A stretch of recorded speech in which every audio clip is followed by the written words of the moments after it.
Today we are discuss about the topic that is theory of group formation. These are the different types of theory: propagate theory, Homans theory, balance theory and exchange theory. Firstly, propagate theory is nearest theory, कि जिसको another name से किससे नाम से भी जाना जाता है, नियरेस्ट थ्योरी के नाम से भी जाना जाता है।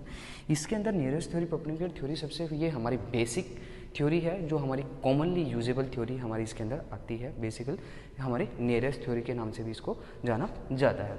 कि बेसिकली इसके अंदर क्या किया जाता है कि यहाँ पर जो ग्रुप फॉर्मुलेशन की जाएगी किसी भी पीपल्स के अंदर, ग्रुप के अंदर, कि अगर हम फॉर एग्जांपल अगर हम बात करते हैं यहाँ पर ए पर्सनस की एक और यहाँ पर बी ग्रुप की, तो ये बीच में जो इनके बीच में जो एफिलिएशन होगा, ठीक है ना, एफिलिएशन होगा, और वो कौन सा एफिलिएशन होना चाहिए, प्रोक्सिमेटली हमारा ज्योग्राफिकल होना चाहिए। कि यहाँ पर प्रोक्सिमिटी चेक की जाती है, उनकी जो प्रोक्सिमिटी है वो एफिलिएशन कितना है और ज्योग्राफिकल प्रोक्सिमिटी कितनी है। अगर वो दोनों के बीच में नियरेस्ट है, नियरनेस्ट है, ठीक है जी, क्या है वो, अगर उनके बीच में नियरनेस्ट है तो यहाँ पर ये जो ग्रुप बनने के चांसेस है, जो ग्रुप फॉर्मेशन होगा वो हमारा इजीली हो जाएगा। इस थ्योरी के अंदर बेसिकली ये कंसिडरेशन करके चला जाता है।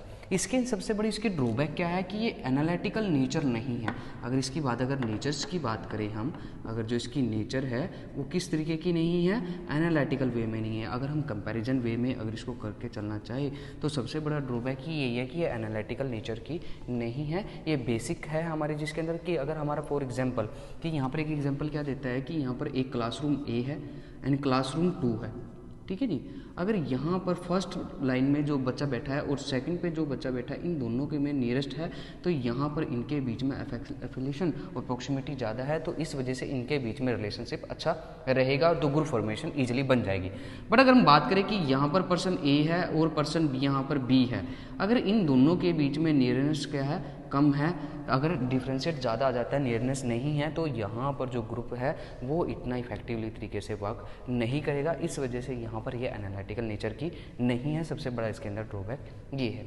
दूसरी थ्योरी है हमारी होमन्स थ्योरी। होमन्स थ्योरी को हम अनदर नेम से भी जाना जाता है, जिसको AIS के नाम से भी जाना जाता है, जिसके अंदर हमारा क्या आता है जी, एक्टिविटी एंड दूसरा क्या आएगा, इंटरेक्शन आएगा हमारा, एंड थर्ड वन जो इसके अंदर आएगा एंड सेंटीमेंट्स। ये बेसिकली इसको अनदर नेम से भी जाना जाता है AIS। ए जो डिफाइन करता है एक्टिविटी को, आई डिनोट करता है इंट्रैक्शन को, और एस डिनोट करता है सेंटीमेंट को।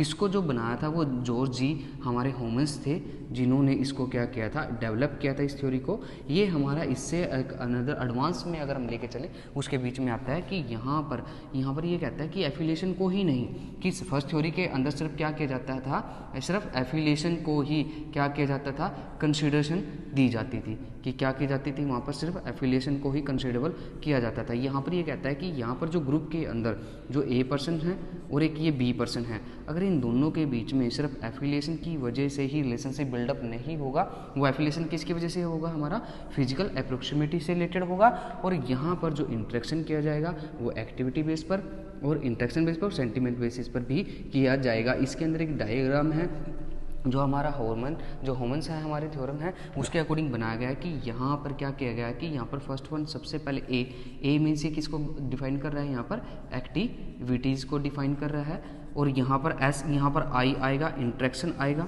ठीक है जी। ये किसको बात कर रहा है जी, हमारी ये इंट्रैक्शन की बात कर रहा है, और यहाँ पर बीच में जो आएगा वो आएगा हमारा सेंटीमेंट।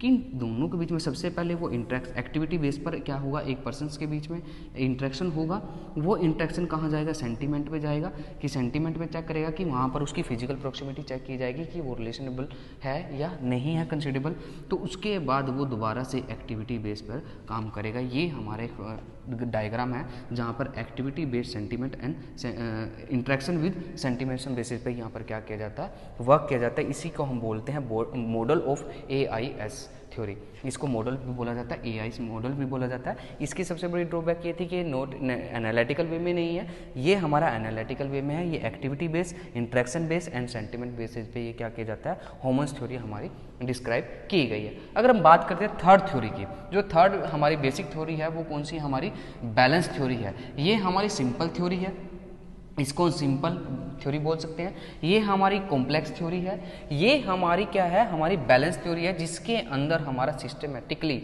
मेंटेन किया जाएगा।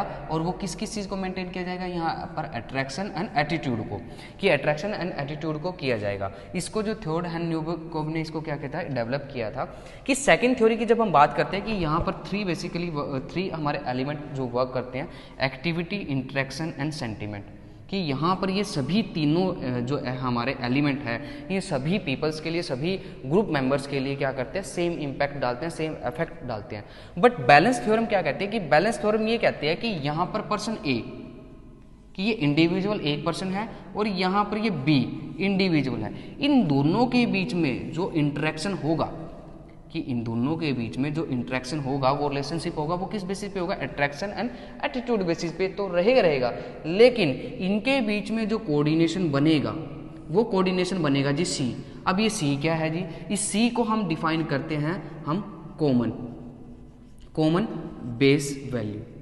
अब ये कॉमन बेस वैल्यू क्या है जी, इसके अंदर आएगा जी हमारा क्या आएगा, हमारा रिलीजन इसके अंदर आएगा, वैल्यूज इसके अंदर आएंगी, हमारी लाइफस्टाइल हमारा इसी के अंदर आएगा,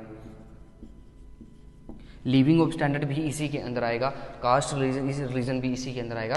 कि यहाँ पर बैलेंस थ्योरम ये कहती है कि यहाँ पर जो इंटरेक्शन है वो ए पर्सन्स के बीच में और बी पर्सन के बीच में जो इंटरेक्शन है वो अट्रैक्शन एंड एटीट्यूड की वजह से बैलेंस रहेगा हमारा मेंटेन सिस्टमेटिकली। अगर वो इम्बैलेंस हो जाता है, वो इम्बैलेंस का रीज़न क्या रहेगा, वो हमारा यहाँ पर ये जो कॉमन वैल्यू है, ये बेसिकली हमारी क्या रहती है, कॉमन बेस जो वैल्यू है वो हमारी इसके बीच में इम्बैलेंस का रहेगा। कि यहाँ पर कोई भी ये तीन जो थ्योरी अभी तक हमने डिस्कस किया, फर्स्ट थ्योरी क्या कहते हैं कि अगर कोई पर्सन जो नियर है एक दूसरे के, तो वहाँ पर वो ग्रुप बना सकते हैं। दूसरे क्या कहते हैं कि नहीं, ग्रुप हमारा जो बनेगा फिजिकल प्रोक्सिमिटी के साथ साथ, एफिलिएशन के साथ साथ हमारे यहाँ पर activity, interaction and sentiment basis पे ग्रुप बनाए जाएंगे। बट थर्ड जो हमारी थ्योरम है वो ये कहती है कि जो ग्रुप बनेंगे वो हमारे अट्रैक्शन एटीट्यूड की बेसिस पे बनेंगे और वो कॉमन बेस वैल्यू के बेसिस पे बनेंगे। अगर उनके कॉमन बेस वैल्यू अगर सिमिलर हैं, अगर उनकी वैल्यू सिमिलर हैं, उनका लाइफस्टाइल सिमिलर है और वहाँ पर उनका इंटरेक्शन और ऑब्जेक्टिव जो गोल है वो सिमिलर है, तो वो क्या बनाएंगे, ग्रुप बनाएंगे। अगर लास्ट वन जो थ्योरी है ये हमारी इंपॉर्टेंट थ्योरी भी आ जाती है, सबसे इंपॉर्टेंट थ्योरी भी यही है और हमारे लिए यूजेबल थ्योरी भी सबसे इंपॉर्टेंट भी यही है ग्रुप फॉर्मुलेशन के लिए भी। ये थ्योरम क्या कहती है कि इसको जो डेवलप किया है वो थाइबोट एंड कैली ने इसको क्या किया जी, डेवलप किया। सबसे पहले तो इसने क्या किया था, इसको डेवलप किया था। अब ये क्या कहता है कि यहाँ पर जो पीपल हैं वो क्या करते हैं, इस थ्योरम के अंदर जी ग्रुप बनेंगे, जो ग्रुप जो बनाए जाएंगे वो ग्रुप बनाने में सबसे मेन रोल रहता है जी पीपल का। क्योंकि हमारी जो मेन डेफिनेशन की है ग्रुप की ये है कि 2 and more than person togetherness, कि जहाँ पर टुगेदरनेस आते हैं पीपल के बीच में, यहाँ पर ये कहता है कि यहाँ पर पीपल है ना इकट्ठे तो होंगे, वो किस पर्पज के लिए आएंगे, अपने थॉट्स को क्या करने के लिए, एक्सचेंज करने के लिए। कि यहाँ पर वो क्या करेंगे, जो उनके बेसिकली जो थॉट्स हैं, जो उनके आइडियाज़ हैं, जो उनके थॉट्स हैं वो उनको क्या किया जाएगा, यहाँ पर एक्सचेंज किया जाएगा। और वो एक्सचेंज करने के बाद यहाँ पर ये एक्सचेंज किया जाएगा, एक्सचेंज के बाद यहाँ पर देखा जाएगा कि benefit from of the interaction, कि उनको उस इंटरेक्शन से क्या बेनिफिट हो रहा है। कि फॉर एग्जाम्पल अगर हम यहाँ पर लेके चलते हैं, कंसिडर करके चलते हैं कि यहाँ पर ए पर्सन है और ये बी पर्सन है। अब ए पर्सन यहाँ पर इसके पास कुछ आइडियाज़ हैं, कुछ थॉट्स हैं, उसको क्या करना चाहता है, ये ट्रांसलेट करना चाहता है बी के साथ, इंटरेक्शन करना चाहता है बी के साथ। अब यहाँ पर ये जो इंटरेक्शन करेगा, यहाँ पर जो इंटरेक्शन रहेगी वो किस बेसिस पर रहेगी, यहाँ पर ये चीज़ चेक की जाएगी, benefit from of the interaction. कि यहाँ पर ए का बी के साथ अगर वो इंटरेक्शन करता है तो उसको बेनिफिट क्या है। सेकेंड चीज़, कॉस्ट ऑफ गोर, कि यहाँ पर उसको जब वो इंटरेक्शन के साथ साथ उसको सेटिस्फेक्शन के लिए जो ग्रुप बनाएगा, इसके साथ जो वो ग्रुप बनाएगा उस ग्रुप की उसकी कॉस्ट क्या है, और उसके कॉस्ट बनाने के बाद अगर जो उसने कॉस्ट पे की है और उसके बाद उसको क्या रिवार्ड सिस्टम मिलते हैं, इस बेसिस पे ये वर्क करता है। यही हमारी एक्सचेंज थ्योरी आती है। कि ये सभी से क्या हो जाती है, हमारी सबसे एडवांस थ्योरी है और हमारी सबसे यूजेबल थ्योरी है। कि ये थ्योरी क्या कहती है, जो कैली क्या कहते हैं, कैली ये कहते हैं कि कोई भी पर्सन जब भी कोई ग्रुप के अंदर आता है या ग्रुप क्रिएट करता है, वो बेसिकली किस बेसिस पे करता है, अपने थॉट्स बेसिस पे करता है। उसके बाद वो इंटरेक्शन का बेनिफिट देखता है कि उसको इंटरेक्शन के साथ बेनिफिट कितना हो रहा है और उस ग्रुप में रहकर उसको सेटिस्फेक्शन लेवल कितना उसका इंक्रीजिंग फॉर्म में जा रहा है। अगर उससे सेटिस्फेक्शन के बाद उसकी अगर उसकी कॉस्ट उसकी बेनिफिट से ज़्यादा हो जाती है तो उस ग्रुप को क्या कर देगा, टर्मिनेशन में चला जाएगा या उसको डिस्चार्ज कर देगा। अगर वहाँ पर उसको कॉस्ट है, जो उसकी बेनिफिट है उसकी ज़्यादा है कॉस्ट से, तो अगर वो उस ग्रुप में क्या रहेगा, मेंटेन रहेगा, उसको रिवार्ड्स मिलते रहेंगे। ये थी हमारी बेसिक, अगर हम जब भी कोई ग्रुप बनाते हैं तो उसकी बेसिक मॉडल्स भी बोल सकते हैं हम इसको, एंड थ्योरीज भी बोल सकते हैं, propagate theory, homogeneous theory, balance theory and exchange theory. Okay class, thank you.